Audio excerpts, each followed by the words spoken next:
ओकारं बिंदु संयुक्तं नित्यं ध्यायन्ति योगिनः कामदं मोक्षदं चैव ओंकाराय नमो नमः। अविरल शब्द घनौघ प्रक्षालित सकल भूतल कलंका मुनिभिरूपासित तीर्था सरस्वती हरतिमुदूरितम् अज्ञानतिमिरान्धानां ज्ञानाञ्जन शलाकया चक्षुरुन्मीलितं येन तस्मै श्री गुरुवे नमः। श्री परम गुरुवे नमः। परम्पराचार्य गुरुभ्यो नमः। सकल कलुष विध्वंसकं श्रेषां परिवर्धकं धर्म संबंधकं भव्य जीवन प्रतिबोधकारकं पुण्य प्रकाशम पापनाशंगिदम शास्त्रम श्री गोमटसार जीव कांड नामधेयम अस्य मूल ग्रंथ करतार श्री सर्वज्ञ देवास्तुत्तर ग्रंथ करतार श्री गंधर देव प्रतिगंधर देवा तेषां वचन साधमासाद्य श्रीमत नेमिचंदाचार्य न वीरस्तम शास्त्रम श्रोतार सावधानतया शृण्वन्तु मंगलम भगवान वीरो मंगलम गौतमो गणि मंगलम कुंद कुंजाद्यो जैन धर्मोस्तु मंगलम सर्वमंगल मांगल्यम सर्वकल्याणकारकम प्रधानम सर्वधर्माणां जैनम जयतु शासनम जैनम जयतु शासनम सरस्वती नमस्तुभ्यं वरदे कामरूपिणी विद्यारंभं करिष्यामि सिद्धिर्भवतु मे सदा। द्वादशं जिनवानी माता की जय। परम मांगलिक ग्रंथ गोमटसार जी जीव कांड जी की जय। नेमिचंद्र आचार्य की जय। रत्नचंद्र मुक्तार जी की जय। अढ़ाई दीप में विराजमान सभी आचार्य उपाध्याय सर्व साधु के चरणों में नमोस्तु नमोस्तु नमोस्तु। सभी आरिका माता जी के चरणों में बंदामी बंदामी बंदामी। सभी छुल्लक छुल्लिका इलक के चरणों में इच्छामी इच्छामी इच्छामी। सभी प्रतिमाधारी के चरणों में वंदना वंदना वंदना। रूप में विराजमान अंजना जी के चरणों में वंदना वंदना वंदना। सभी बड़ों जनों का सादर चरण स्पर्श सभी से सादर जय जिने। सिद्धम शुद्धम प्रणमीय जिनिंद वर्णेमि चंद्रमकलंकं गुणरयन भूषणोदयं जीवस्य परुवणं गोचम। हम लोग गोमटसार जी जीव कांड जी का स्वाध्याय कर रहे हैं। स्वाध्याय करते हुए हमने अनेकों चीज को जाना। गुण स्थान पर रूपना, जीव समास पर रूपना,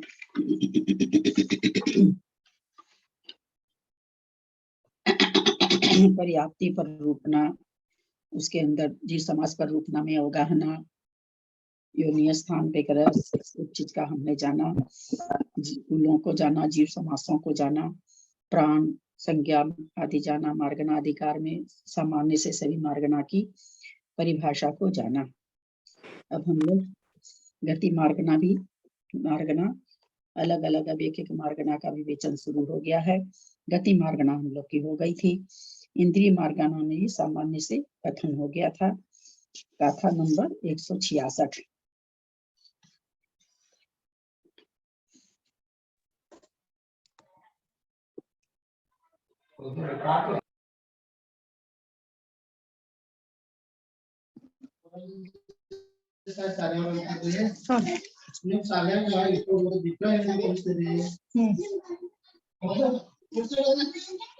ಕುಂಡ್ಲಿಲ್ಲ ಅಂದ್ರೆ ನಾವ್ ಏನ್ ಮಾಡ್ಬೇಕು? उज्ज्वला दीदी म्यूट कर लेंगे। उज्ज्वला दीदी म्यूट कर लेंगे। उज्ज्वला दीदी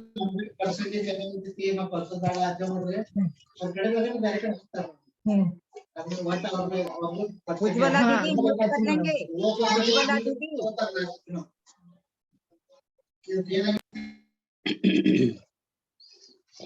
रस गंधर्वे सद्देनानं च चिन्मयं जयसिं इगि विगिति चदुपंचिद्य जीवा नियमेन भिन्नावो।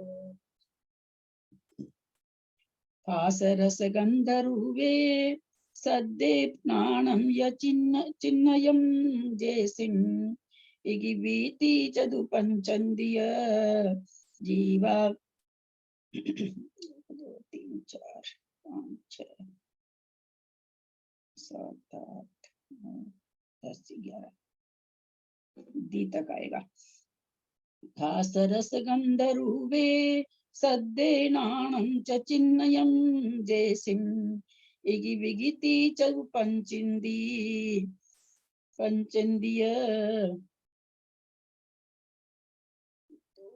3 4 5 6 7 8 9 10 11 पंचेंद्रिय तक आएगा। इगि विगिति चौ पंचेंद्रिय जीवा नियमेन भिन्नाओ येन्द्रियस्य भूषणम् एकं वियहोदि शेष जीवाणम् होन्ति कमौढ्यायिं जिह्वाघानच्च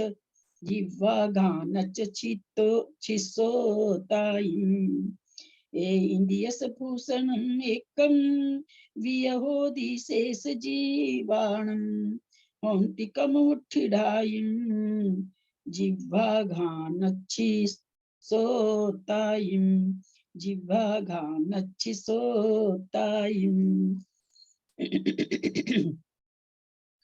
कथा का उच्चारण करें। विजया जी आप करें कथा का उच्चारण। जी प्रणाम दीदी। हासरस गंधर्वे सद्दे नानं च चिन्हयं जेसिम इगिवीति चौपंचिंदिय जीवानि अभेय भिन्नाओ। 167 नंबर गाथा अनीता जैन। हाँ मेरे को इसमें भे या मिला ओ है हमारे तो निय भे या मिला मिला ओ भिन्नाओ। हाँ 166 नंबर वाली ना। हाँ हाँ 167। 67 इंद्रियस्य भूषणम् एकं वियहोदि शेष जीवाणम् होन्ति कमौढ्यायिं जिह्वाघानच्चिसोतायिम्। फास रस गंध रूपे स्पर्श रस गंध और रूप। स्पर्श रस गंध और रूप। सद्दे शब्द नाणम च चिन्हम जैसी। नाणम माने ज्ञान, चिन्हम जैसी जिनका चिन्ह है। क्या कहना चाह रहे हैं? स्पर्श रस गंध रूप और शब्द। सद्दे माने शब्द के ज्ञान का जो का ज्ञान जिसका जैसिम चिन्हम जिसका चिन्ह है, यानी जिसको स्पर्श का केवल ज्ञान हो रहा है, जिसको स्पर्श रस का गंध हो रहा है, स्पर्श रस का ज्ञान हो रहा है, जिसको स्पर्श रस गंध का ज्ञान हो रहा है, जिसको स्पर्श रस गंध रूप का ज्ञान हो रहा है, जिसको स्पर्श रस गंध रूप और शब्द का ज्ञान हो रहा है, उससे कहते हैं ये चिन्ह बनते हैं। इंद्रियों की अपेक्षा से जीवों के भेद बनते हैं। ईगी ईगी माने एक इंद्रिय, वी माने दो इंद्रिय, ती माने तीन इंद्रिय, चतुर माने चतुरिंद्रिय, पंचेंद्रिय माने पंचेंद्रिय जीवा। जीव सारे नीय भेय भिन्ना हो। नीय माने निज, अपने अपने भेद से, भिन्ना हो माने भिन्न प्रकार के हैं अथवा सहित हैं। अपने अपने भेद से सहित है अथवा अपने अपने भेद से भिन्न प्रकार के हैं, अलग अलग प्रकार के हैं। दोनों अर्थ आ जाएगा। फिर से एक बार ऊपर से अर्थ देखते हैं। फास माने स्पर्श, रस माने रस, गंध माने गंध, रूपे माने रूप, सद्दे माने शब्द। स्पर्श रस गंध रूप और शब्द नाणम चिन्हम जैसी के ज्ञान का, शब्द के ज्ञान का जिसका चिन्ह है। कौन है वे? तो एक इंद्रिय, बी माने दो इंद्रिय, ती माने तीन इंद्रिय, चौक माने चतुरिंद्रिय, पंची माने पंचेंद्रिय जीव हैं। क्या है बोलते हैं? नीय भेद, अपने ही भेद से, अपने अपने भेदों से भिन्न माने सहित है अथवा आपस में भिन्न भिन्न हैं। दोनों तरह से यहाँ पर मीनिंग निकल सकता है। भेय भिन्ना, निय भेय भिन्ना, अपने भेद से, अपने अपने माने निज, अपने अपने भेद से माने जिसको स्पर्श है उसका अपना है, अपना है, जिसको स्पर्श रसगंध है उसका अपना भेद है। तो कहते हैं इस तरह से अलग अलग है। फिर क्या कहते हैं? ए इंद्रियस्य भूषणम, एक इंद्रिय के, षष्ठी का एक वचन है, भूषणम स्पर्श, एकम वियहोदि शेष जीवाणम। एकम एक इंद्रिय, बी माने दो इंद्रिय, होदी माने होता है, शेष जीवाणम इस तरह से जीवों में क्रम पूर्वक शेष जीवों के होता है। एक इंद्रिय भूषणम, एक इंद्रिय के स्पर्श होता है, फिर एकम बीय होती शेष जीवानम, उस शेष जीवों को कहते हैं एक, मतलब बीय माने 2 आदि इंद्रियां होती है। होंती कम उड़ियायम, होंती माने होता है, कम उड़ियायम माने क्रम पूर्वक वृद्धि। उसके बाद क्रम पूर्वक वृद्धि होती है। कैसे कैसे होती है? तो फुसरन हुआ पहले का, फिर जिह्वा हुआ, फिर घ्राण हुआ, जिह्वा, फिर घ्राण, फिर घ्राण इच्छी माने आंख, फिर कहते हैं सोताई माने श्रोत्र कान। यानी सबसे पहले फुसनम, फिर जीव, फिर घ्राण माने कर्ण इंद्रिय, नहीं नाक, फिर इच्छी माने आंख, और फिर कहते हैं सोताई माने श्रोत्र इंद्रिय। तो इस तरह से एक इंद्रिय से लेकर के शेष चारों जीवों में इस तरह से इंद्रियां एक एक बढ़ती जाती है। गाथार्थ, स्पर्श रस गंध रूप और शब्द का ज्ञान जिनका चिन्ह है, ऐसे एक इंद्रिय, 2 इंद्रिय, 3 इंद्रिय, चतुरिंद्रिय, पंचेंद्रिय जीव हैं, वे अपने अपने भेदों सहित हैं। एक इंद्रिय जीव के एक स्पर्शन इंद्रिय होती है। शेष जीवों को क्रम से जिह्वा, घ्राण, चक्षु और श्रोत्र बढ़ते जाते हैं। जिनके एक इंद्रिय ही पाई जाती वे एक इंद्रिय जीव हैं। शंका, वह एक इंद्रिय कौन सी है? समाधान, वह एक इंद्रिय स्पर्शन है। शंका, स्पर्शन इंद्रिय किसे कहते हैं? आप लोग में से कोई पढ़े?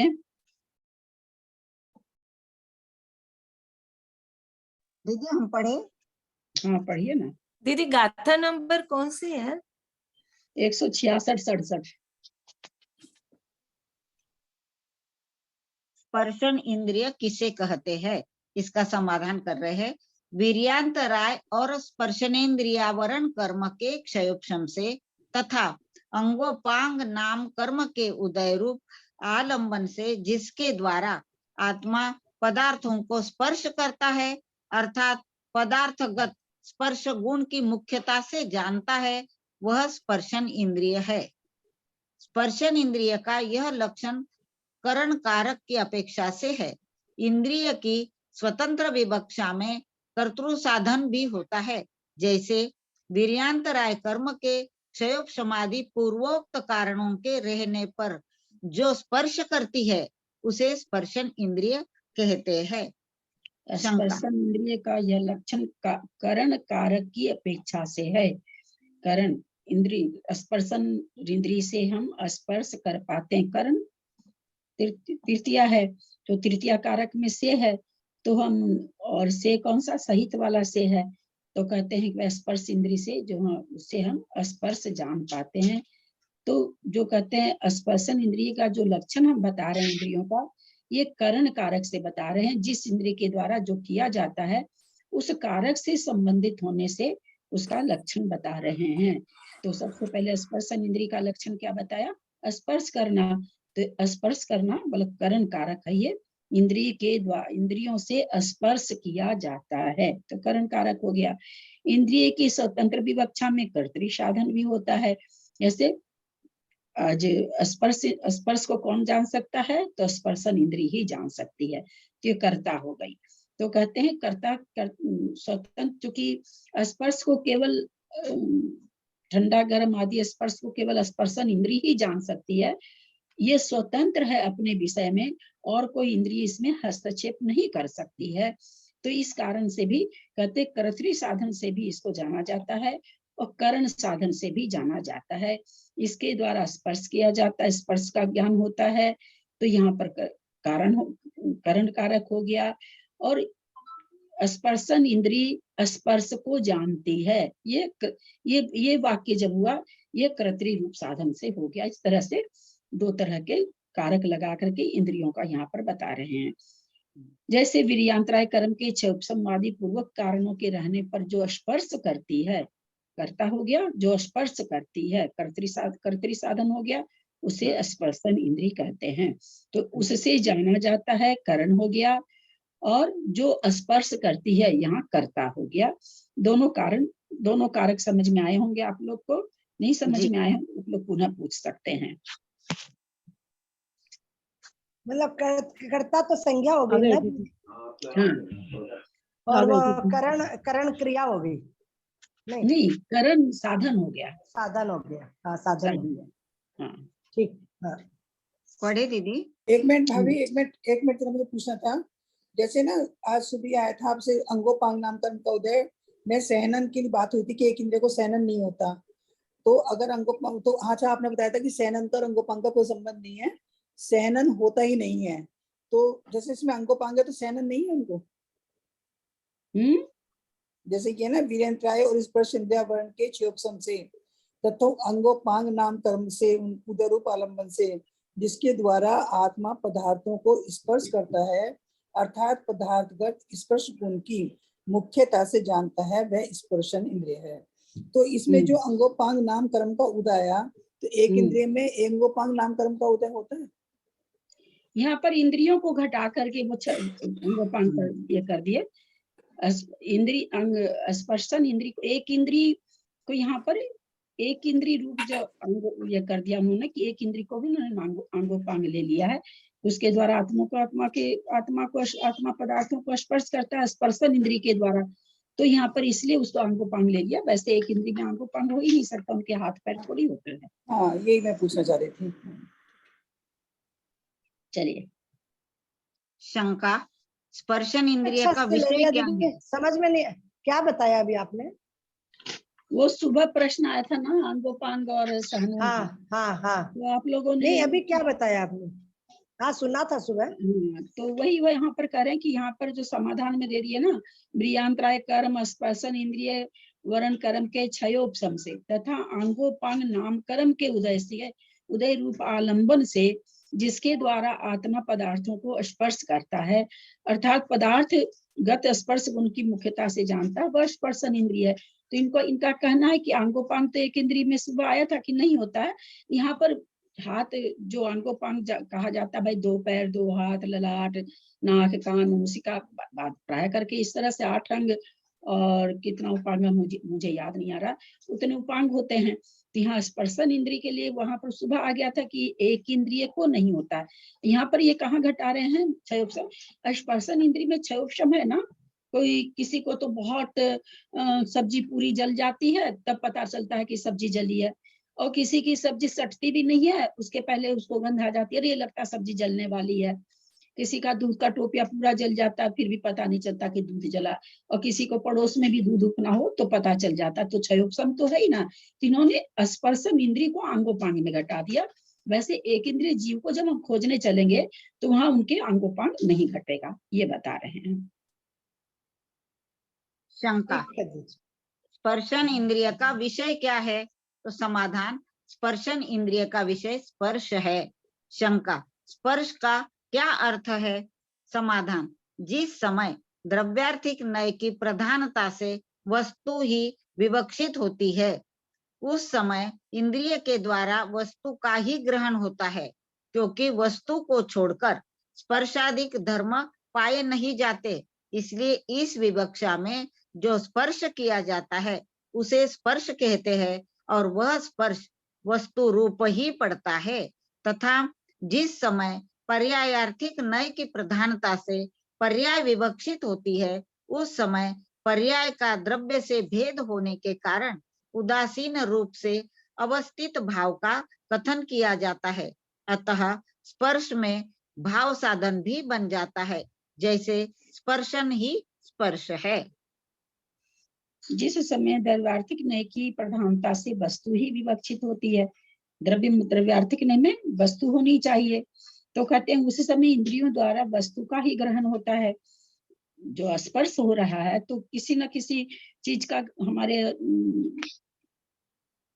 स्पर्शन इंद्रिय से स्पर्श हुआ, कोई गर्म टोपिया सट गया अथवा कोई ठंडी हवा करके स्पर्श करी तो स्पर्श होने तो क्योंकि अगर कोई वस्तु अगर स्पर्शन इंद्रिय से आके स्पर्श नहीं करे तो वो तो स्पर्श नाम का धर्म ही नहीं पाया जाएगा। कोई वस्तु सटेगी तो ही स्पर्श बनेगा, बिना किसी, चाहे वो किसी भी चीज का भी स्पर्श हो। आप एक कलम भी लेकर के और हाथ पे रखते हैं, मान लीजिए ठंड का समय है और वो मेटल की पेन है तो हम हाथ पे रखते हैं तो हाथ में हमको ठंडा लगता है, तो कैसे पता चला किसी वस्तु से स्पर्श होने पर।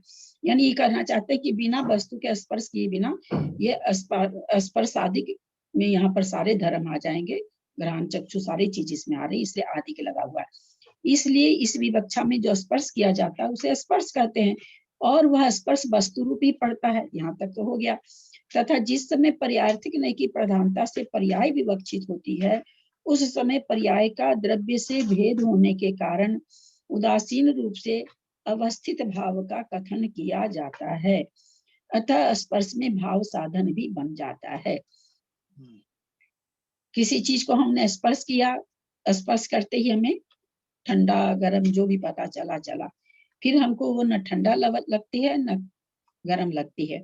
तो कह रहे हैं द्रव्य के से भेद होने के कारण उदासीन रूप से अवस्थित भाव का साधन किया जाता है। अब क्योंकि अगर हम ये मान लें द्रव्य ही ठंडा था तो हमको बराबर ठंडा लगना चाहिए था, लेकिन द्रव्य की एक वो पर्याय थी जिसको हम टच किए तो ठंडा लगा, थोड़ी देर के बाद में वो बस उसका ठंडापन अवस्थित है, वो पर्याय उसकी अवस्थित है। तो अब हम उसको अगर स्पर्श करते हैं तो हमको कोई भी उसका अलग से कुछ विवक्षा नहीं पता चलती है। तो कह रहे हैं यहाँ पर आकर के स्पर्श भाव साधन बन जाता है कि नहीं भी कलम तो ठंडी थी, ये भाव के द्वारा हम जान लिए क्योंकि उसकी पूर्व पर्याय हमको ठंडी लगी थी। ऐसा वो कहना चाह रहे हैं कि स्पर्शन ही स्पर्श है। शंका, यदि ऐसा है तो सूक्ष्म परमाणु आदि से स्पर्श का व्यवहार नहीं बन सकता, क्योंकि उसमें स्पर्शन रूप क्रिया का अभाव है। समाधान, यह कोई दोष नहीं है, क्योंकि सूक्ष्म परमाणु आदि में भी स्पर्श है, अन्यथा परमाणुओं के कार्य रूप स्थूल पदार्थों में स्पर्श की उपलब्धि नहीं हो सकती थी, किंतु स्थूल पदार्थों में स्पर्श पाया जाता है, इसलिए सूक्ष्म परमाणुओं में भी स्पर्श की सिद्धि हो जाती है। क्योंकि सूक्ष्म परमाणु में अब कोई कहते हैं कि भाई परमाणु, जो इन्होंने कहा कि परमाणु में तो स्पर्श पाया नहीं जाता, व्यवहार नहीं बनता तो नहीं है परमाणु में तो, लेकिन परमाणु जब स्कंद बन जाता है वही एकदम बारीक आटे जैसी चीनी की टुकड़ा मुंह में रखेंगे तो हमको मीठा नहीं लगेगा, लेकिन जबकि वो भी बहुत परमाणुओं का समूह है, लेकिन फिर भी अपने समझने के लिए, लेकिन उसी का जरा सा थोड़ी सी हल्की सी चुटकी भर भी अगर हम जमा करके लेते हैं तो हमें मीठापन का महसूस हो जाता है।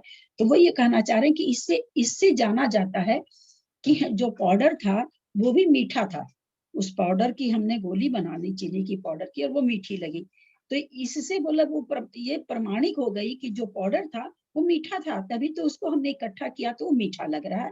वो यहाँ पर बता रहे हैं कि यह कोई दोष नहीं, क्योंकि सूक्ष्म परमाणु आदि में भी स्पर्श है। अगर उसमें स्पर्श नहीं रहता तो उसका जो स्कंद बना उसमें भी स्पर्श गुण नहीं पाया जाता, ऐसा ये यहाँ पर कह रहे हैं, जो कि हम लोग अपने अनुभव से भी जान रहे हैं। अन्यथा परमाणुओं के कार्य रूप स्थूल पदार्थों में, परमाणु का कार्य रूप मतलब परमाणु कार्य रूप में परिणत होकर के क्या बनता है, स्थूल बनता है, स्कंद बनता है। वही कह रहे हैं परमाणुओं के कार्य रूप स्थूल पदार्थों में स्पर्श की उपलब्धि हो ही नहीं सकती थी। अगर परमाणु में स्पर्श नहीं होगा तो कितने भी परमाणु बन करके बहुत बड़ा स्कंद बन जाए तो भी उसमें स्पर्शन गुण नहीं पाया जाएगा। जिस तरह से मान लीजिए अगर नमक का पाउडर है उसको आप बहुत बड़ा भी बना ले तो भी क्या वो मीठा लगेगा, क्या लग ही नहीं सकता है, नमकीन ही लगेगा। तो उसी तरह से अगर स्पर्श गुण नहीं है परमाणु में तो बहुत सारे परमाणु जब इकट्ठे हो गए तो उसमें कहते हैं स्पर्श गुण नहीं आ सकता है। ये कारण बताया पहला, किंतु स्थूल पदार्थों में स्पर्श पाया जाता है, इसलिए सूक्ष्म परमाणुओं में भी स्पर्श की सिद्धि हो जाती है। क्योंकि न्याय का यह सिद्धांत है जो अत्यंत असत होते हैं उसकी उत्पत्ति नहीं होती है।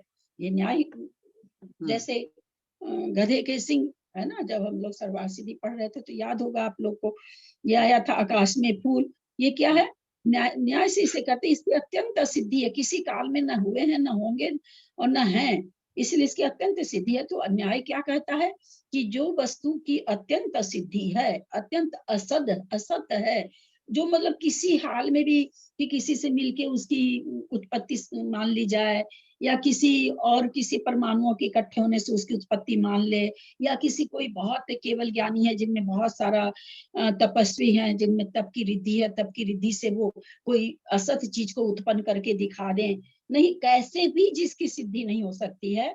तो न्याय क्या कहता है कि उस वस्तु की उत्पत्ति कभी हो ही नहीं सकती। क्यों ये उदाहरण दिया इन्होंने कि अगर परमाणु में स्पर्श नहीं है तो जो कार्य रूप से उसका स्थूल रूप से जो इकट्ठा हुआ उसमें भी स्पर्श नहीं पाया जाएगा। ये न्याय का यहाँ पर देखिए बहुत अच्छी तरह से समझाएं। फिर क्या कहते हैं, यदि आप सामने खड़े हो गए तो अंधेरा हो गया। यदि सर्वथा असत की उत्पत्ति मानी जाए तो अति प्रसंग आ जाएगा, फिर तो सब असत की उत्पत्ति मानते चले जाएंगे, फिर तो अति प्रसंग हो जाएगा, कोई चीज किसी में घटने की जरूरत। गेट बंद कर दीजिए, पढ़ रही है चिया। इसलिए यह समझना चाहिए कि परमाणुओं में स्पर्श आदि अवश्य पाए जाते हैं, किंतु वो इंद्रियों के द्वारा ग्रहण करने योग्य नहीं होते। समझ में आया होगा ये प्रकरण सबको? अगर समझ जी। में आया तो आगे चलें। जी। शंका, जबकि परमाणुओं में रहने वाला स्पर्श इंद्रियों के द्वारा ग्रहण नहीं किया जा सकता है, तो उसको स्पर्श संज्ञा कैसे दी जा सकती है? समाधान, नहीं, क्योंकि परमाणुगत स्पर्श के इंद्रियों द्वारा ग्रहण करने की योग्यता का सदैव अभाव नहीं है। शंका, परमाणुओं में रहने वाला स्पर्श इंद्रियों के द्वारा कभी भी ग्रहण करने योग्य नहीं है। नहीं, क्योंकि जब परमाणु स्थूल कार्य रूप से परिणत होते हैं, तब तद्गत धर्मों को इंद्रिय द्वारा ग्रहण करने की योग्यता पाई जाती है। वही चीज उसी चीज को ये फिर रिपीट किए कि भाई जैसे ही वो ये कार्य रूप से होते हैं, स्थूल होते हैं, तो उसमें स्पर्शन इंद्रिय का हम लोगों को भी पता चलने लग जाता है। तो इसका मतलब है कि परमाणु में है, स्पर्श इंद्रिय के द्वारा स्पर्श करने योग्य स्पर्शन परमाणु में भी है, ये ऐसा मानना पड़ेगा। शंका, वे एकेंद्रिय जीव कौन कौन से है? तो इसका समाधान कर रहे पृथ्वी, जल, अग्नि, वायु और वनस्पति, ये 5 एकेंद्रिय जीव है। शंका, इन पांचों के एक स्पर्शन इंद्रिय ही होती है, शेष इंद्रिया नहीं होती, यह कैसे जाना जावे? समाधान, नहीं, क्योंकि पृथ्वी आदि एकेंद्रिय जीव एक स्पर्शन इंद्रिय वाले होते हैं। इस प्रकार कथन करने वाला आर्ष वचन पाया जाता है। शंका कर रहे हैं आर्ष वचन कौन सा है? तो समाधान, वह आर्ष वचन यह है, जानदि भुंजदि सेवदि पासिंदिएन एकेन कुणदीयतस्सामित्तं थावरु ए इंदिवो तेन। जानदि पश्यति सेवेदि पासी इंद्रियेण एकेन, एक इंद्रिय के द्वारा ही पास इंद्रिय माने स्पर्श इंद्रिय के द्वारा ही जानता है, पश्यति देखता है, भुंजति खाता है, सेवति सेवन करता है, पांसी दिए ना स्पर्श इंद्रिय के द्वारा, एक के ना एक स्पर्श इंद्रिय के द्वारा, कुणदीय तस्सा मित्तम थावरु इंद्रियो तेना, तस सामितम उसका स्वामी होने से, तस माने स्पर्शन इंद्रिय का स्वामी होने से, थावरु माने स्थावर, तेन माने इस कारण से, एक इंद्रिय कुंडी एक इंद्रिय कहा जाता है। कुंडी तो एक उसके लिए आएगा, ऊपर जाएगा, कुंडी माने करता है। पासिंद्रियन एक ना स्पर्शन इंद्रिय, एक इंद्रिय जीव स्पर्शन के द्वारा ही जानता है, देखता है, भुंजता है, सेवन करता है, कुंडी माने करता है। तो तत्सामितम उसका स्वामी होने से, थावर इंद्रियो तेन स्थावर जीव, एक तेन माने उस कारण से, एक इंद्रिय, अतः उस कारण से स्थावर जीव एक इंद्रिय है। बहुत अच्छा स्पष्टीकरण किया आदित्य, बहुत ही अच्छा स्पष्टीकरण इस गाथा के द्वारा किया। क्योंकि स्थावर जीव एक स्पर्शन इंद्रिय के द्वारा ही जानता है, देखता है, खाता है, सेवन करता है और उसका स्वामीपन करता है, तत्सामितम, अतः वह एक इंद्रिय जीव है। चलिए आगे चलिए। अथवा वनस्पत्यंता नाम एकम, तत्वार्थ सूत्र के इस वचन से जाना जाता है कि उनके एक स्पर्शन इंद्रिय ही होती है। इस सूत्र का अर्थ इस प्रकार है, अंत शब्द अनेक अर्थ का वाचक है, कहीं पर अवयव रूप अर्थ में आता है, जैसे वस्त्रांत, वस्त्र का अवयव, कहीं पर समीपता अर्थ में आता है, जैसे उदकांतम गतः, जल के समीप गया, कहीं पर अवसान रूप अर्थ में आता है, जैसे संसारांतम गतः, संसार के अंत को प्राप्त हुआ। उनमें यहाँ विवक्षा से अंत शब्द का अवसान रूप अर्थ जानना चाहिए। तात्पर्य यह हुआ कि वनस्पति पर्यंत जीवों के एक मात्र स्पर्शन इंद्रिय ही होती है। पढ़े दीदी आगे? इसमें तो सब समझाई दिया हाँ। बहुत अच्छे से। जी जी जी। पृथ्वी से लेकर वनस्पति पर्यंत जीवों के 5 इंद्रियों में से कोई एक इंद्रिय प्राप्त होती है, क्योंकि एक स्पर्शन इंद्रिय का बोधक नहीं है, वह तो सामान्य से संख्यावाची है। इसलिए 5 इंद्रियों में से किसी एक इंद्रिय का ग्रहण किया जा सकता है, यह प्रश्न पूछ रहे हैं।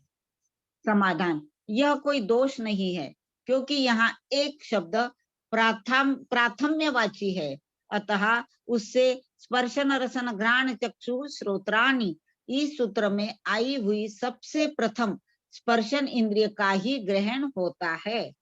समझ गए होंगे सब कोई? यहाँ शंका उठाए कि भाई एक इंद्रिय है तो आप कोई भी ले लीजिए, श्रोत्र इंद्रिय एक ले लीजिए, आंख इंद्रिय एक ले लीजिए, घ्राण इंद्रिय एक ले लीजिए, आप स्पर्शन ही क्यों लेते हैं? तो यहाँ पर वो कह रहे हैं कि भाई यहाँ पर जो एक शब्द है वो प्राथम्यवाची है, इसलिए बोला स्पर्श रसन घ्राण जो सूत्र आया है उसमें सबसे पहले क्या है? स्पर्श आया है, इसलिए कहते हैं ये शब्द प्राथम्यवाची है, माने प्रथम का वाचक है, इसलिए स्पर्शन इंद्रिय का ही ग्रहण होता है। वीर्यांतराय और स्पर्शन इंद्रियावरण कर्म के क्षय पर रसन आदि शेष इंद्रियावरण के सर्वघाती स्पर्धकों के उदय होने पर तथा एकेंद्रिय जाति नाम कर्म के उदय की वशवर्तिता के होने पर एक स्पर्शन इंद्रिय उत्पन्न होती है।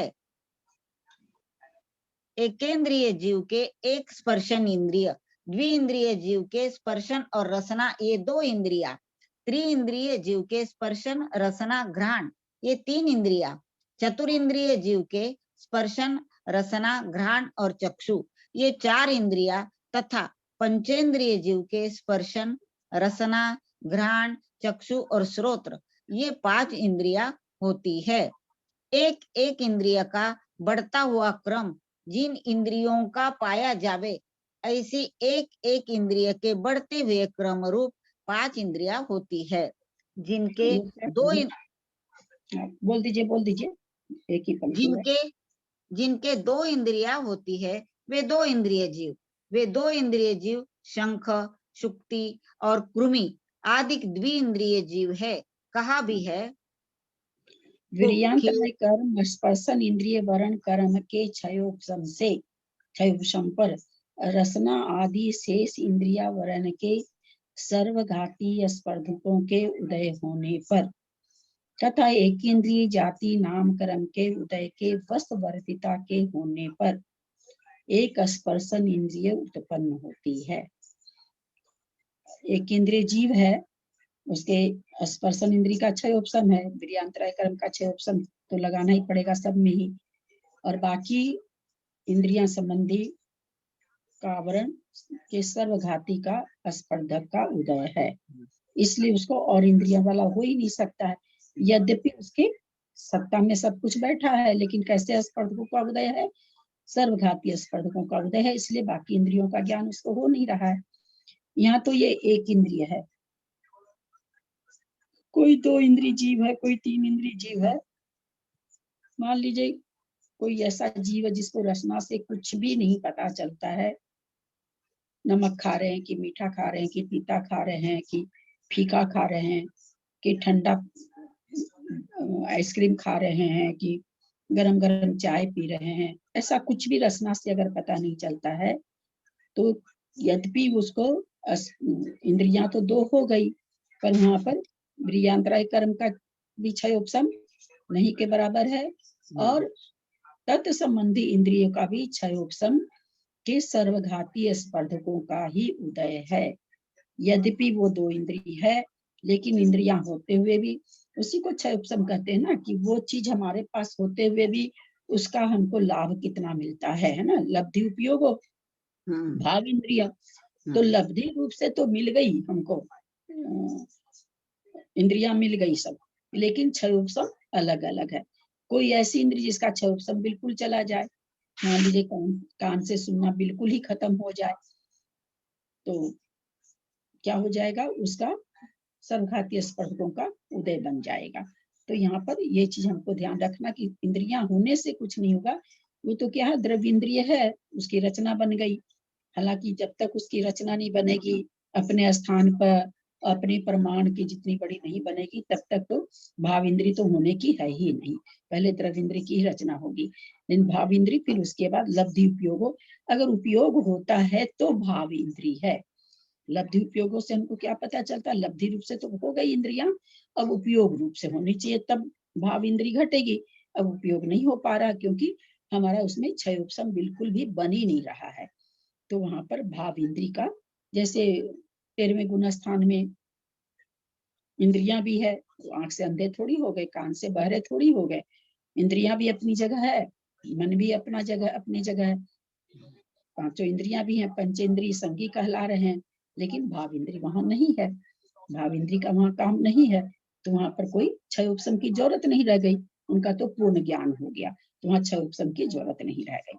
तो इसलिए एक इंद्री में तो इंद्रियां है ही नहीं, पर जहां जहां जो इंद्री है उसका जैसा जैसा क्षय उपशम है वैसा वैसा ज्ञान होता है। सबका जीवों का अलग अलग होता है। कोकिली यदि दो इंद्रिय का सर्वघातियों का स्पर्शन होगा, वो मतलब अंतरा रहेगा सर्वघाती कर्म का, तो वो दो इंद्रिय बनेगा ही नहीं ना, वो एक इंद्रिय बनेगा कि इस दो इंद्रिय का सर्वघाती स्पर्धों का उदय होने पर। हाँ, तो उसका उपयोग नहीं होगा उसका बढ़िया, उसका क्षयोपशम नहीं है, वीर्यांतराय कर्म और जीवा रचना इंद्री का क्षयोपशम उसका एकदम नहीं के बराबर है। बहुत से ऐसे हाँ, लोग मिलेंगे आपको लाइफ में, बहुत से लोग ऐसे मिलते हैं जिनको नमक चीनी का पता ही नहीं चलता है। हाँ, तो परंतु उसको यदि सर्वघाती बोल देंगे तो पर इंद्रिया तो मिल ही गई ना उसको, हाँ, तो इसे लब्धि तो है ही है ना, लब्धि घटा रहे हैं ना, तभी तो तो उसको गई। सर्वघाती घटा सकते हैं क्या? हाँ, तो उसका आवरण कित कैसा है, तो सर्वघाती स्पर्धक रूप आवरण है, उसको कुछ नहीं पता चला। आप यहाँ पर बैठे हैं और बहुत स्तुति हो रही आपको कुछ भी नहीं सुन रहा है, कोई फर्क ही नहीं पड़ रहा है आपको। आप तो वैसे ही बैठे हैं जैसे कोई भी नहीं हो, बस आंख से आपको सब दिख रहे हैं लेकिन आवाज आपको सुन नहीं रहा। इसका मतलब कर्म इंद्रिय संबंधी आवरण आपका तीव्र उदय में है। तो जो इंद्रियां बनना है, द्रव्य इंद्री बनना, वो तो जाति से बन गई, पंच इंद्री से, 3 इंद्री से, 2 इंद्री से, जिस जाति का जीव है उतनी इंद्रियां बन गई, उसको द्रव्य इंद्री मिल भी गई, लब्धि भी हो गया, प्राप्त भी हो गया उसको लब्धि वहां पर सब, लेकिन उपयोग रूप से उसका नहीं हो पा रहा क्योंकि वीर्यांतरय कर्म और इंद्रियों का आवरण का तीव्र उदय है वहां पर। वो नहीं घटाएंगे तब तो फिर मतलब ही नहीं बना ना। फिर तो आपको घटाना पड़ेगा कि जिसको 5 इंद्री बन गई उसको 5 इंद्रियों से ज्ञान होना जरूरी है। फिर तो हमको एकदम बिल्कुल जिसको कहते हैं ना एकांत से ऐसा घटाना पड़ेगा। फिर आवरण कर्म क्या कर रहा है? नहीं, फिर यदि मतलब ना नहीं, इंद्रिया मिलती है इसी कारण से है ना, कि अपने थोड़ा सा क्षय उपशम होएगा तभी इंद्रिया मिलेगी ना, ये पूछ रही थी। सर्वघाती इंद्रियों होने से तो एकदम ही सारा ही नहीं है। इंद्रियों का क्षयोपशम होना दूसरे कर्म के कारण है, इंद्रियां मिलने का कर्म दूसरा है। दोनों कर्म अगर एक साथ होते ना, एक ही कर्म से अगर मिलता तो हो जाता, लेकिन दोनों के कर्म अलग अलग हैं। दो इंद्रिय जाति वगैरह, जाति नाम कर्म से मिलता है, और इंद्रियों में जो क्षयोपशम है वो इंद्रिया आवरण कर्म के नाम से मिलता, तो दोनों कर्म अलग अलग हैं। इसलिए अगर एक ही कर्म से दोनों मिलता ना, तब फिर ये अवश्य हो जाता कि अगर हम 5 इंद्रिय बने तो हमारी 5 इंद्रियां जागरूक होनी ही चाहिए, तब घटता। लेकिन जाति नाम कर्म अलग दे दिया, इंद्रिय नाम कर्म अलग दे दिया। तो इसमें जैसे होएगा कि वीर्यांतराय कर्म का सर्वघाती का हो गया ना, और इंद्रियों का तो जाति कर्म का तो उसको क्षयोपशम ही मानेंगे। वीर्यांतराय कर्म का सर्वघाती का स्पर्धक जल्दी नहीं होता, क्षयोपशम का ही, मतलब बहुत कम बहुत कम बहुत कम, जिसको हम लोग अपनी भाषा में नहीं कह सकते हैं। ऐसा भी हो सकता है कि वीर्यांतराय कर्म का सर्वघाती स्पर्धकों का उदय, हालांकि बनना तत्संबंधी बनना तो चाहिए, जैसे रचना इंद्रिय संबंधी वीर्यांतराय कर्म है। वीर्यांतराय कर्म घट रहा आपको शक्ति से, है ना, शक्ति कम ज्यादा मिलना। और जो इंद्रिय आवरण कर्म है वो इंद्रियों से होने वाले कर्म पर आवरण पड़ता, दोनों में अलग है। जैसे मान लीजिए हमको हम बोल सकते हैं, है ना, हमको शक्ति है बोलने की, लेकिन मेरी हम बहुत जल्दी मेरी जीवा थक जाती है ना, तो थक जाती यानी वीर्यांतराय कर्म हमको मेरा कम है। यद्यपि मेरी जीवा इंद्री बोलने में सक्षम है, लेकिन मैं इतनी थक जाती हूँ कि मैं बोल नहीं पाती हूँ, ये वीर्यांतराय कर्म घट गया। तो वीर्यांतराय कर्म अलग है, स्पर्श इंद्रिय कर्म अलग है। अगर हम ऐसे नहीं घटाएंगे, अब ये रह गया कि भाई पंच इंद्री में जो आपको शंका हो रही कि भाई 5 इंद्री या 4 इंद्री या 3 इंद्री जो भी है, उसमें तत्संबंधी किसी एक इंद्री का सर्वघातीय स्पर्धकों का उदय पूर्ण रूप से है ना, पूर्ण रूप से। ऐसे तो है ही उदय, किसी को कितना है, किसी को 80% है, किसी को 70 है, किसी को 20 है। जितना जिस इंद्री से जितना ज्ञान हमको नहीं हो रहा, उतना हमारा सर्वघातीय स्पर्धक का उदय है। तो उदय तो सबको सर्वघातीय स्पर्धक का। अब उसकी मात्रा कितनी है, जो कम बेसी मात्रा भी हमको समझ में आ रही है, यहाँ तक भी समझ रहा है कि चाहे 5% रहे, पर रहना चाहिए। ये यहाँ पर शंका आपको उठ रही है, जैसा मुझे समझ में आया कि 100% हाँ दीदी, सर्वघातीय यही मैं स्पर्धक। बोल रही हूँ कि 100% कर देंगे तब तो वो एक इंद्री ही हो हाँ। जाएगा, 2 इंद्री नहीं होएगा। एक इंद्री कैसे हो जाएगा? नहीं, एक इंद्री कैसे हो जाएगा? हमको दीदी देखिए, उसका पूरा ही का मेरी बात पूरा ही सुनिए, सर्वघाती हो गया तो। मेरी बात सुनिए। बहुत से लोग हैं एकदम अंधे, आंख बिल्कुल ठीक, बिल्कुल देखने में आपको ठीक, लेकिन कहते हैं अब इनको ब्लैक ग्लूकोमा हो गया, अब ये कभी देख ही नहीं सकते, है कि नहीं? ऐसे लोग बोलिए। हाँ, अंधे होते, लेकिन हाँ इंद्रियां तो मिल गई ना उसको। हाँ, तो इंद्रिय, इसलिए पंचेंद्रिय जीव कहलाएगा वो। इंद्रियां मिली इसलिए उसको हम यहाँ एक और किसी के प्रवचन में आया था क्या, कभी याद नहीं आ रहा, उसको हम 4 इंद्रिय जीव, वही तो वहां पर कहा गया कि जब एक इंद्रिय अगर किसी की काम नहीं करे तो उसको हम चतुरिंद्रिय जीव कह दें क्या? तो आचार्यों ने कहा नहीं नहीं, उसको पंचेंद्रिय जाति कर्म का उदय है। जीव तो वो पंचेंद्रिय है, लेकिन कोई भी एक इंद्रिय का उसके सर्वघातीय स्पर्धकों का उदय हो गया, इसलिए वो इंद्रिय उसकी काम नहीं कर रही। ठीक। जिनके 2 इंद्रियां होती है वे 2 इंद्रिय जीव है। वे 2 इंद्रिय जीव शंख, शुक्ति और कृमि आदि द्विइंद्रिय जीव है। कहा भी है, कुक्किमि सिप्पि शंखा गंडोला रिट्ठ अख खुल्लाय तह यवराडय जीवा नेया बी इंदिया एदे। अर्थात कुक्षी यानी कृमि, पेट के कीड़े, सीप, शंख, गंडोला जो उदर में उत्पन्न होने वाली बड़ी कृमि, अरिष्ट, अक्ष, चंदन के नाम का जलचर जीव विशेष, क्षुल्लक यानी छोटा शंख और कौड़ी आदि 2 इंद्रिय जीव है। शंका, वे 2 इंद्रियां कौन सी है? स्पर्शन और रसन। हम लोगों के घर में से मतलब आप जैन को मत ले लीजिएगा। कहने का मतलब कि घरों में शंख पाए जाते हैं, तो क्या वो 2 इंद्रिय जीव हैं क्या? दीदी वो तो उसका शरीर है, उसके अंदर एक शरीर लट जैसा रहता है। हाँ। लट जैसा रहता है, वो तो निकल के मर गया, तब उसकी वो काय है, जिसको हम लोग कहते हैं ना भाई, पृथ्वी काय, पृथ्वी कायिक और पृथ्वी पृथ्वी जीव, जीव 4 तरह पृथ्वी की जीव। हैं। तो वो क्या बच गई? वो पृथ्वी काय बच गया। वो जो शंख बचा, 2 इंद्रिय काय बच गया वो।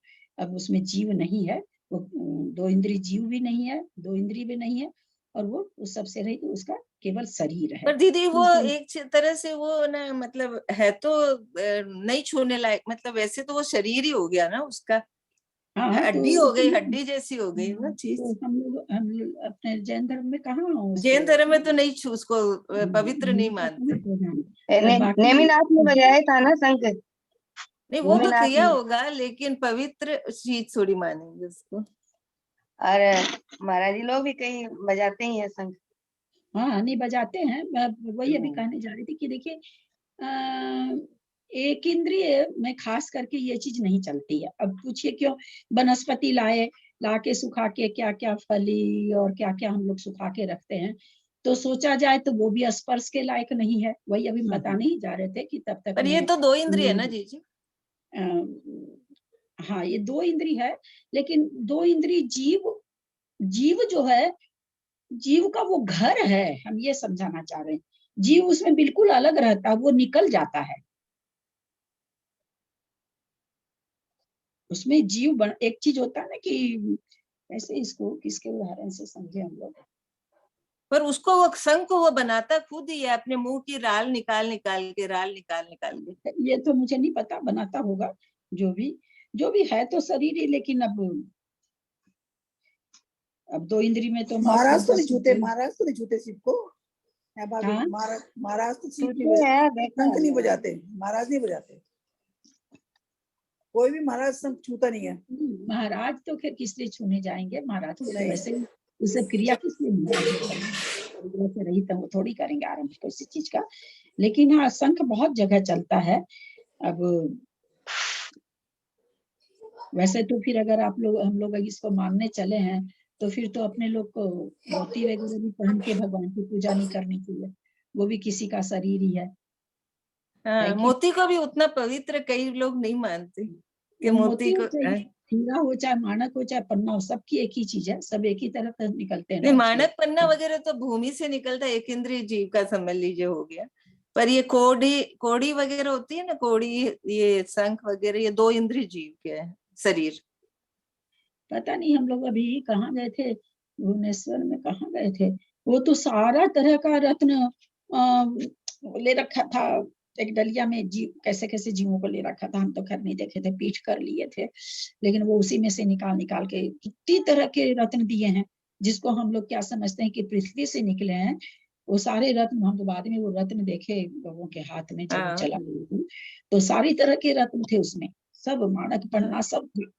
अब क्या हाँ, क्या रत्न तो दीदी पृथ्वी का एक जीव है, रत्न तो पृथ्वी से ही निकलता है। वो तो ले रखा परंतु था, ये सब जीव ले रखी थी, जीव के उसमें से कह रहा था, इसमें से, पता नहीं राम जाने। बहुत सी चीजें का देखिए, हर किसी भी चीज की तर्कना करने में तब मजा आता है कि उसका अंदर तक अपने को ज्ञान हो, तब अच्छी तर्कना होती है। इन सब चीजों की अपने लोग को उनको उतना ज्ञान नहीं है बस इस सब चीजों का, पर हाँ, ऐसे ही नहीं तो शंका मन में आती रहती है, कभी कभी आती है मन में। वे सब हाँ, देखते हैं ना वहां पे समुद्र के किनारे, वो कोडी वोडी को देखते हैं ना, तो हाँ, लगता है क्या है ये, हाथ लगाने का मन नहीं करता। अरे बाप, जाने का मन नहीं करता उधर। चलिए आगे वे चलिए। 2 इंद्रियां कौन सी है? स्पर्शन और रसना। स्पर्शन का लक्षण कहा जा चुका है। रसना इंद्रिय का स्वरूप वीर्यांतराय रसनेन्द्रिया वरण कर्म के क्षयक्षम से तथा अंगोपांग नाम कर्म के उदय के अवलंबन से जिसके द्वारा स्वाद का ग्रहण होता है, वह रसना इंद्रिय है। रसना इंद्रिय का विषय क्या है? यह शंका की है। समाधान, रसना इंद्रिय का विषय रस है। शंका, रस शब्द का क्या अर्थ है? जिस समय प्रधान रूप से वस्तु विवक्षित होती है, उस समय वस्तु को छोड़कर पर्याय नहीं पाई जाती, इसलिए वस्तु ही रस है।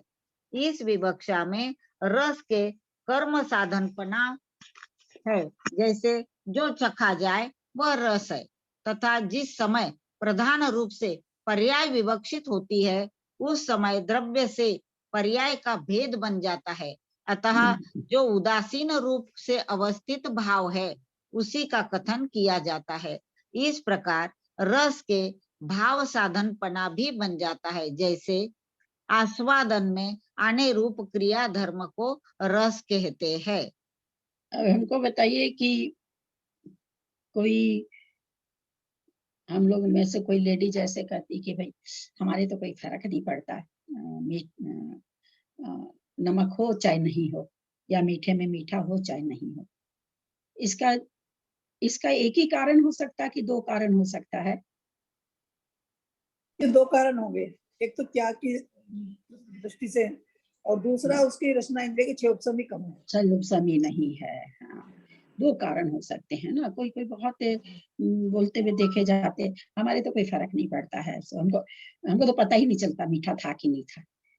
इसका मतलब जीवा इंद्री का आवरण ही बहुत सर्वघाती स्पर्धकों का उदय है, कुछ पता ही नहीं चलता, जैसा भी जीभ पे रख लो सब ठीक है।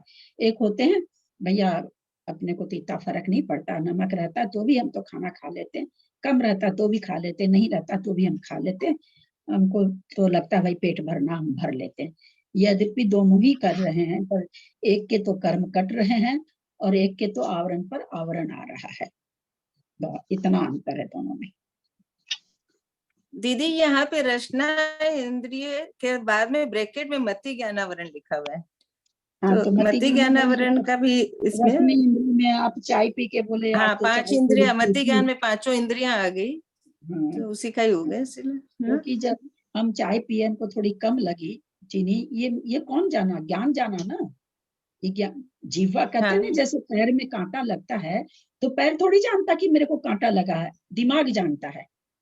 तो उसी तरह से हमारे जो चाय में चीनी कम है, ये जीवा थोड़ी जानी, जीवा रूपी खिड़की से आत्मा जानी। जानने का काम तो आत्मा कर रही है, ज्ञान कर रहा है, ज्ञान स्वरूपी आत्मा है। चारों हाँ, ज्ञान, तो ये तो पांचों 5 इंद्रियों में लगेगा। हाँ, पांचों इंद्रियों में लगेगा। मति ज्ञानावरण का 6 ऑप्शन पांचों में लगेगा। तो रसना इंद्रिय आवरण हो गया, तो वो एक ही चीज हो गई ना, ब्रैकेट दिया तो रसना इंद्रिय आवरण बोलो चाहे मति ज्ञान आवरण बोलो। मति ज्ञान में तो 5 हो गई, रसना इंद्रिय में खाली एक रसना इंद्रिय आवरण हो गया। हाँ, जब दीदी रसना और इंद्रिय इसका का तो अपन पूर्ण पसंद- सर्वघाती नहीं होता। हाँ, क्या बोल रहे हैं? दीदी मैं बोलूं? मति ज्ञानावरण का तो सर्वघाती मतलब आवरण नहीं होता ना। हाँ, थोड़ा ना थोड़ा जरूर खुला रहेगा, नहीं तो कहते हैं कि अजीव क्या हो जाएगा, ठीक हो जाएगा। अजीव हो जाएगा। अगर मति ज्ञानावरण का पूर्णतः यहाँ तक ये हो जाए, आवरण पूरा अगर आ जाए, तो जीव तो अजीव हो जाएगा। तो यहाँ पर तो फिर बात वही आ जाती है कि तब तो फिर रसना इंद्रिय का पूरा नहीं, रसना इंद्रिय का हुआ, बाकी इंद्रिय का थोड़ी हुआ है, स्पर्श हाँ, इंद्रिय का बाकी थोड़ी वो हुआ है। 5 इंद्रियां आ गई। हाँ, हाँ, तो इसलिए हाँ, कोई वो आपने पहले भी यही बात बोली थी। तो इसलिए कोई हर्जा नहीं है। पांचों इंद्रिय से नहीं हो सकता मति ज्ञानावरण का, कि कोई पंचेंद्रिय जीव उसकी पांचों इंद्रिया का आवरण एकदम मति ज्ञानावरण का सर्वघातीय स्पर्धकों का पूर्ण रूप से उदय आ जाए, तो वो जड़ हो जाएगा। चलिए आगे चलिए। हाँ, दीदी समझ इसको गया। ऐसा लेंगे ना दीदी, रसनेन्द्रियावरण लिखा है और ब्रैकेट में जो दीदी बोल रही है मति ज्ञानावरण लिखा है, तो रसनेन्द्रिय संबंधी मति ज्ञानावरण। रसना हाँ, इंद्रिय ऐसा संबंधी लेंगे। होता है। हाँ जी जी। तो रसना इंद्रिय संबंधी में मति ज्ञानावरण का सर्वघातीय स्पर्धकों का पूरी तरह से उदय आ सकता है, स्पर्शन इंद्रिय का नहीं आएगा। अगर मति ज्ञानावरण को पांचों इंद्रिय का एक ही साथ कह देते कि नहीं भैया एक ही प्रकार, बस एक ही, ऐसा नहीं, अलग हम लोगों में ही किसी का नाक तेज है ना, किसी की आंख बहुत अच्छी है, किसी का कान बहुत अच्छा, हम लोग खुद महसूस कर रहे हैं ना कि अपने पांचों इंद्रियों का आवरण अलग अलग है। खुद में भी हमको प्रतीति होती है कि नहीं, हमारी पांचों इंद्रियों का जो आवरण है, क्षयोपशम है जिसको कहें, वो अलग अलग है। तो इसका मतलब मति ज्ञानावरण हर एक इंद्रियों का अपना अलग अलग है। स्पर्शन और रसना, इन दो इंद्रियों की उत्पत्ति किस कारण से होती है, शंका की है। समाधान, वीर्यांतराय और स्पर्शन व रसनेन्द्रियावरण मति ज्ञानावरण कर्म का क्षयक्षम होने पर, शेष इंद्रियावरण कर्म के सर्वघाती स्पर्धकों के उदय होने पर, अंगोपांग नाम कर्म के उदय के अवलंबन से तथा द्विइंद्रिय जाति नाम कर्म के उदय की वशवर्तिता होने पर स्पर्शन और रसना, ये दो इंद्रियां उत्पन्न होती है। जिनके 3 इंद्रियां होती है वे त्रिइंद्रिय जीव है। वे 3 इंद्रिय जीव कौन से है? तो समाधान कर रहे हैं, कुंथु और खटमल आदि त्रिइंद्रिय जीव है। कहा भी है, कुंतु पिपीली कमकुण बिच्छ्य जु इंद गोव गोमीय उत्ती गनाट्यादिनेया ती इंदिया जीवे। बताइए, अर्थात बिच्छू भी 3 इंद्रिय जीव है, लेकिन जिसको काट लेता है, सुनने में आता कि बाप रे बाप 24 घंटा तक त्राही त्राही पुकारता रहता है, इतना जहरीला जानवर है ये, और मात्र 3 इंद्रिय है। बताइए, आजकल कम दिखते हैं दीदी बिच्छू। पहले वो कच्ची जमीन वगैरह थी ना, हाँ, ये बहुत बिच्छू हाँ, बहुत गाँव में बहुत होते हैं दीदी, अपन शहरों में रहते हैं। वो कहते हैं गाँव में सांप उप भी कहाँ दिखते हैं, गाँव में अभी भी सांप वगैरह कितने निकलते हैं। बहुत। ये बेचारे आदमियों के बीच में रह के क्या करेंगे, इनको भी तो अपना हिस्सा राज्य चाहिए ना। अर्थात कुंथु, पिपीलिका, खटमल, बिच्छू, जू, इंद्रगोप, कनखजूरा, उत्तीरंग, नट्टियादिक, ये सब त्रिइंद्रिय जीव है। उत्तीरंग से क्या लेंगे दीदी? उत्तीरंग और नट्टी अधिक, ये दो जीव नहीं समझ में आए। इंद्रगोप भी तो है। इंद्रगोप मतलब वो दिया है ना दीदी इंद्रगोप। है? तो पता है, पर मखमल जैसा होता है कीड़ा छोटा सा। हाँ इंद्रगोप तो समझ लो पता सुना है, हुआ हाँ, लगता है। इंद्र तो और पता है। उत्तिरंग नहीं सुना है, उत्तिरंग और नट्टी अधिक नहीं सुना। इंद्रगोप मखमल का होता है क्या जीव? हाँ हाँ, मखमल का छोटा सा लाल रंग का होता है कीड़ा, छोटा सा। पिपीली का चींटी हो गई। हाँ खटमल, बिच्छू, जू, हाँ, इंद्रगोप, कन खजूरा भी समझ हाँ। में आता। हाँ हाँ, ये दो नाम नहीं सुने। हाँ उत्तिरंग और नट्टी अधिक नहीं सुना। हाँ, नट्टिया ये नहीं होगा, सुना। अधिक लगा दिया है। जी जी। पता नहीं क्या होता है।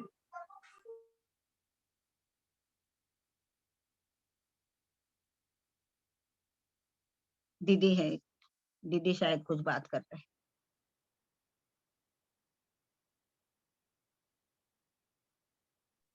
इतना पेज पे पढ़ रहे हैं ये। आदि लगा दिया तो दो इंद्री तीन इंद्रिय जीव इतने ही थोड़ी है, बहुत सारे हैं, इतना सा का नाम दे दिया और दीदी आदि लगा दिया। उत्तिरंग नहीं सुना दीदी, उत्तिरंग और नट्टिया नहीं ना। मैं भी नहीं हाँ वो सुनने में नहीं आया। वे तीन इंद्रिया कौन कौन सी है? स्पर्शन, रसना और घ्राण, ये तीन इंद्रिया है। स्पर्शन रसना का स्वरूप पहले क्या कहा जा चुका है। अब शंका, घ्राणेन्द्रिय किसे कहते हैं? घ्राण शब्द करण साधन है, क्योंकि पारतंत्र विवक्षा में इंद्रियों के करण साधन होता है, इसलिए वीर्यांतराय और घ्राणेन्द्रियावरण या मति ज्ञानावरण कर्म के क्षयोक्षम तथा अंगोपांग नाम कर्म के उदय के आलंबन से जिसके द्वारा सूंघा जाता है वह घ्राणेन्द्रिय है। अथवा इंद्रियों की स्वातंत्र्य विवक्षा में घ्राण शब्द कर्तृ साधन भी होता है, क्योंकि लोक में इंद्रियों की स्वातंत्र्य विवक्षा भी देखी जाती है। जैसे यह मेरी आंख अच्छी तरह से देखती है, मेरा कान सुनता है, अतः पहले कहे हुए वीर्यांतराय आदि के क्षयोक्षम आदि कारण मिलने पर जो सूंघती है वह घ्राण इंद्रिय। बहुत ही सुंदर। दो तरह से करण और कर्तृ घटा दिए। तो करण साधन जब लेंगे तब तो वो परतंत्र है, क्योंकि कोई वस्तु आएगी तब तो वो स्पर्श करेगी, कोई वस्तु आएगी तब तो सुनेंगे, कोई शब्द होगा तब तो सुनेंगे। तो जब अगर हम करण साधन से देखेंगे तो सारी इंद्रियां प्रतंत्र हैं, क्योंकि उनको शब्द, उनको वस्तु मिलेगी तो वो इंद्रियां अपना कार्य दिखाएगी कि मेरे को सुनता है मेरे को। लेकिन जब कर्तृ साधन से देखेंगे तो मेरी आंख अच्छी है, मैं मुझे नाक से बहुत जल्दी गंध आ जाती है, ये कर्ता रूप से हो गया। तो कर्ता रूप से ऐसा नहीं है कि जिस समय गंध आएगी उसी समय आप बोलेंगे कि मुझे बहुत जल्दी गंध आ जाती है। हम ऐसे भी किसी, बहुत से लोग, भाई मेरी तो आंख बहुत अच्छी है, वो कोई उस समय देखते हुए थोड़ी बोल रहा है, लेकिन वो कर्ता रूप, कर्ता में कर्म, कर्ता में उसी समय कर्म की उपस्थिति होना जरूरी नहीं है। कर्ता को अपना स्वभाव बताने के लिए उसको कर्म की उपस्थिति की जरूरत नहीं, केवल बता दिया कि हाँ मैं देख सकती हूँ, मैं बोल सकती हूँ। लेकिन अगर हम क्या नाम है सो आंखें क्या नाम है सो आंख क्या कर सकती है, ये अगर हमको बताना होगा तो परतंत्र हो गई, कोई वस्तु सामने लानी होगी और कहना होगा कि ये वस्तु, आंख हमारी वस्तु को देख सकती है। इस तरह से करण और कर्तृ रूप से बहुत ही अच्छा विवेचन मुक्तार जी ने किया है। और भी दीदी जो सब पांचों ही इंद्रियां करण और कर्तृत्व है, दोनों ही होगी ना? हाँ पांचों ही होगी, बिना वस्तु के तो ये इसका कोई काम ही नहीं है ना। तो इसलिए तो दीदी जब अपनी एज के हिसाब से दिखना और सुनना कम हो जाता है, उसमें भी क्या आवरण बढ़ जाता है क्या फिर? हाँ नेचुरली आवरण बढ़ जाता है। वीर्यांतराय कर्म का क्षयोक्षम बहुत ज्यादा घट जाता है उसमें। तो बुढ़ापे में जैसे जैसे ऑलमोस्ट सभी के होता है एज वाइज। तो वीर्यांतराय कर्म दोनों ही घटेंगे। वीर्यांतराय कर्म भी कम हो गया है, अब कान से सुनना कम हो गया तो कान संबंधी वीर्यांतराय कर्म भी का क्षयोक्षम कम हो गया, और उसका जो उपयोग है वो भी कम हो गया, दोनों ही कम हो गया। समय हो गया है, 2 बज गई है, रहने देते हैं। अभी मैं समझती हूँ कि सबका तो नहीं आ सकता। मुझे लगता है वीर्यांतराय कर्म का तो नेचुरली होता है, लेकिन इंद्रिय वर्ण कर्म का नहीं होता होगा, क्योंकि अगर इंद्रिय वर्ण कर्म का होता तो क्या सभी का होता है? नहीं, वीर्यांतराय का तो सबका हो सकता है एक अकॉर्डिंग एज के बाद में। मतलब मैंने ऐसे सोचा था, एक बार सोच रही थी मैं, तो वीर्यांतराय कर्म का तो नेचुरली है, लेकिन इंद्रिय बंध कर्म का तो जरूरी नहीं है, हर किसी का ही हो जाए। तो वीर्यांतराय कर्म हो चाहे कोई भी, सब अपने बंधे हुए कर्म के अनुसार होता है। वीर्यांतराय कर्म भी जैसे कोई जरूरी थोड़ी एक 100 बरस का आदमी इतना बढ़िया सुनता है जितना बढ़िया हाँ। 10 बरस का बच्चा भी नहीं सुनता है। तो ये सब कर्म पर है, सारे कर्म पर है, जिसका जैसा कर्म जिस इंद्रिय संबंधी जैसा बंधा हुआ है। अब कर्म बंधने में कहाँ क्या होता है कि किसी को इतना अच्छा हो जाता है, किसी का आंख बचपन में खराब हो जाती है, कोई कान से बहराई पैदा होता है, कोई के गले से आवाज ही नहीं होती है। तो ये सब अपना अपना जो पाप पुण्य का खेला जो वर्तमान योग में बताया जाता है ना, भाई ऐसा करने से गूंगा होता है, ऐसा करने से लंगड़ा होता है, आदि सब आता है। तो एक ही कर्म की दुनिया में बहुत सारी चीजें हैं ना, बहुत एक चीज से थोड़ी कर्म बनता है, कर्म कई कारण से बनता है। तो वीर्यांतराय कर्म भी कर्म का ही बंध है। वीर्यांतराय कर्म का क्षयोपम बहुत कम रहता है, किसी को बहुत अच्छा रहता है। अलग अलग इंद्रिय का अलग अलग रहता है। क्षयोपशम भी तो कर्म का ही हुआ है दीदी। भाई किसी का हाँ, किसी उम्र में चीज कम हो जाती है। ठीक बात है, क्षयोपम भी सारा खेला कर्म संबंधी है, हमारे सारा ही। दीदी हमारे दादाजी थे 93 साल के, वो चने खा लेते थे, गन्ना चूस लेते थे, 93 साल के पूरे दांत थे उनके। और 10 साल के लड़का नहीं चूस सकता है आजकल तो खास करके। मतलब 93 साल के पूरा बिना चश्मा देखते थे, सब ठीक था उनका। वही कहते हैं, सब अपना बांधा हुआ कर्म जिसका जैसा है। चले जिनवानी स्तुति क्षमात्रा मया प्रमादादि किंचनोक्तम तन्मे क्षमित्वा विदधातु देवी सरस्वती केवल बोधलब्धिं बोधि समाधि परिणाम शुद्धि स्वात्मोपलब्धि शिव सौख्य सिद्धि चिंतामणिं चिंतित वस्तु दाने त्वं वन्दमानस्य ममास्तु देवी जवानी के ज्ञान ते सुजे लोकालोक सुगामी